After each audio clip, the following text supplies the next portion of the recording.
Hello दोस्तों, नमस्कार। क्या आप टैक्स में छूट लेना चाहते हैं तो ये वीडियो आपके लिए हेल्पफुल होने वाला है। इस वीडियो के अंतर्गत अपन समझेंगे एसआरए एग्जेप्शन किस तरह ले सकते हैं और एसआरए के रूल्स क्या हैं और किस तरह इसका कैलकुलेशन होता है। सारी जानकारी इस वीडियो में लेंगे, तो दोस्तों मेरे साथ में बने रहिए, वीडियो को स्किप ना करें, एंड तक जरूर देखें, जिससे किसी भी तरह की कोई भी जानकारी ना छूट पाए। अगर आप एचआरए एग्जेप्शन लेना चाहते हैं, हाउस रेंट अनाउंस लेना चाहते हैं और टैक्स में छूट लेना चाहते हैं, तो अपन इस स्लाइड में समझेंगे कि आपको किस तरह टैक्स में छूट लेनी है। यहाँ पर आप देख सकते हैं, मैंने एक स्लाइड बनाई है जिसके अंदर सारे डिडक्शन आप किस तरह ले सकते हैं।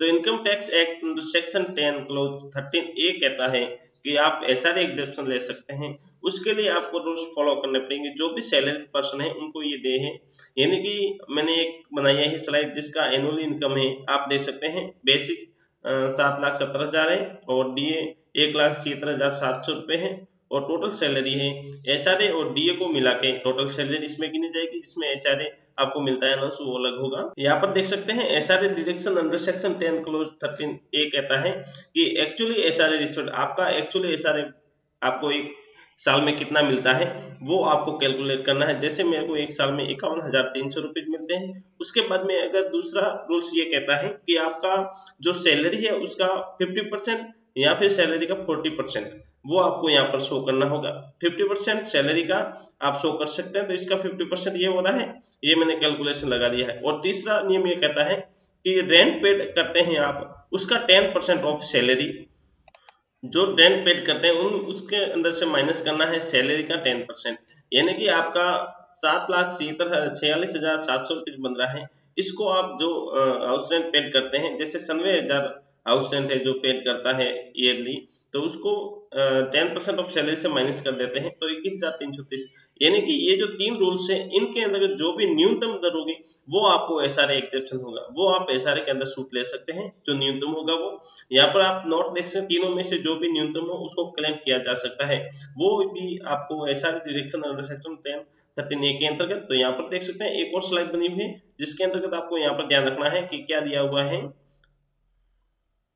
यहाँ पर मेट्रो सिटी के अंदर 50% है और अदर देन सिटी के अंदर 40% है, ये आप ध्यान रखें। मेट्रो सिटी के अंदर दिल्ली, मुंबई, कोलकाता और चेन्नई आता है। उसके बाद में यहाँ पर जैसे कि वो 97,000 का मैंने बताया था आपको, मैं ईयरली जो रेंट पेड करता हूँ, तो यहाँ पर मंथली है जो 8,000 रेंट पेड करते हैं।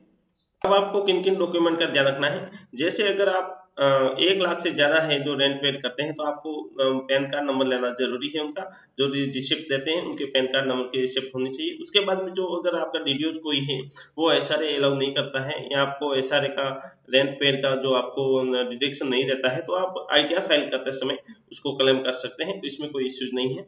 और आपको जो भी डॉक्यूमेंट है, जैसे कि आपने रेंट पेड किया है तो कुछ रिसिप्ट लिया होगा या फिर आपने ऑनलाइन ट्रांजैक्शन किया है तो वो जरूरी है। उसके बाद में पैन कार्ड नंबर है, ये सारी चीजें हैं जो जरूरी है, ये डॉक्यूमेंट आपके पास में होने चाहिए, तो ये आप एचआरए के अंदर रेंट पेड ले सकते हैं। और फिर आप अगर पेरेंट्स के साथ में रहते हैं या पेरेंट्स को किसी को आप माता पिता हैं या पति पत्नी हैं जो भी हाउस रेंट देते हैं, तो आप उनसे भी ये एसआरए एग्जेम्पशन ले सकते हैं। या फिर उनको घर का किराया देते हैं तो आप इसमें ले सकते हैं। तो इसके लिए आपको यहाँ पर जरूरी है ध्यान रखना है कि आपको ऑनलाइन पेमेंट ट्रांसफर करना है और या फिर चेक के माध्यम से ट्रांसफर करना है। आपको एक और ध्यान रखना है कि आप अगर माता पिता जो भी पेरेंट्स हैं या फिर सपोज हैं, तो उनसे आप एसआरए लेते हैं एग्जाम्पशन, तो आपको ध्यान रखना है उनका भी आईटीआर फाइल करना जरूरी है। और उनके आईटीआर फाइल करेंगे, उसमें ये इंक्लूड करनी है रेंटल इनकम कितनी है इनकी है वो इंक्लूड करना जरूरी है। उसके बाद में यहाँ पर आपको एक और ध्यान रखना है कि अगर आपका घर बना हुआ है कहीं और आप रहते भी कहीं और हैं, तो आप रेंट पे कर सकते हैं। अगर आप एक ही घर में रहते हैं इसी सिटी में, तो आप अपने रेंट पे नहीं ले सकते हैं।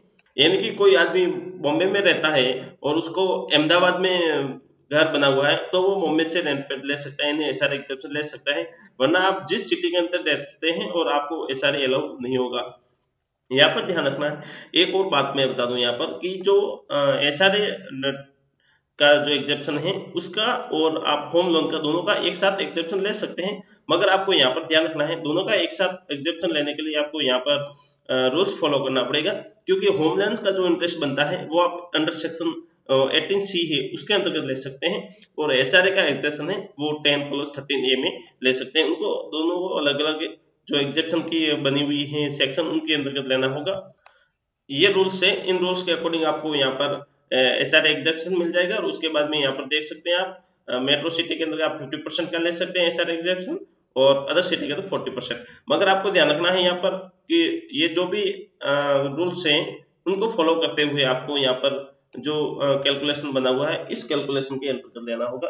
यानी कि या तो आप एक्चुअली SR ले सकते हैं, या फिर आपको 50% या 40% ऑफ सैलरी का जो भी बनता है, या फिर तीसरा पॉइंट है आप जितना रेंट पेड करते हैं उसमें से 10% सैलरी को घटा करके जो बचता है उसको ले सकते हैं। तो यहाँ पर इन तीनों में से जो भी कम है वो आपको दे होगा, यानी कि इन तीनों में से जो भी कम बनता है उसका आप ITR में अपना इनकम टैक्स में छूट ले सकते हैं, जो भी न्यूनतम है। जैसे कि इस कैलकुलेशन में आप देख सकते हैं यहाँ पर इन तीनों के अंतर्गत आपसे ये भी देख सकते हैं राशि, और ये भी राशि दे सकते हैं, उसके बाद में ये भी राशि दे सकते हैं। तो मेरे को यहाँ पर 21,330 रुपए की मैं छूट ले सकता हूँ, क्योंकि ये है जो सबसे न्यूनतम है। दोस्तों, जानकारी कैसी लगी कमेंट में जरूर बताएं।